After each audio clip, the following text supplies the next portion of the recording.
বেশ কিছুদিন আগে চলে গেছিলাম ছোট্ট কিউট বেবি শিবাঙ্গীর রাইস সেরেমনির ইনভিটেশনে।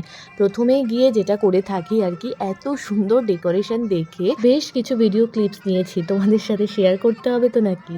তো অনেকটা দূর থেকে যেহেতু গেছিলাম, এই জন্য ফেরারও অনেকটা তাড়া ছিল, তো তাই তাড়াতাড়ি চলে গেছিলাম। আর গিয়ে দেখি কেউই আসেনি, তো তার জন্য একটু ভিডিও ক্লিপস নিয়ে নিচ্ছিলাম। এরপরে চারিদিকটা ঘুরে দেখতে দেখতে চলে এসছে ছোট্ট বেবি, এই যে শিবাঙ্গী।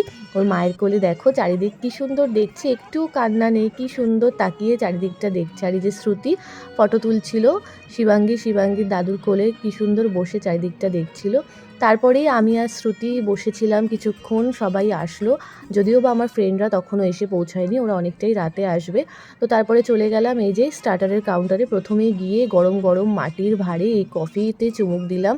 জাস্ট সবকটা আইটেম অসাম ছিল। আর এই যে প্রথমেই নিয়ে নিয়েছি পনিরের আইটেম, আর বিভিন্ন রকম কাবাবস ছিল, আর অতটা আমার নাম এখন খেয়াল নেই যেহেতু অনেক দিন পর আমি ভিডিওটা দিচ্ছি। আর চিকেন তন্দুরি ছিল, ফিশ বল ছিল, যেটুকু মনে আছে তোমাদের সাথে শেয়ার করলাম।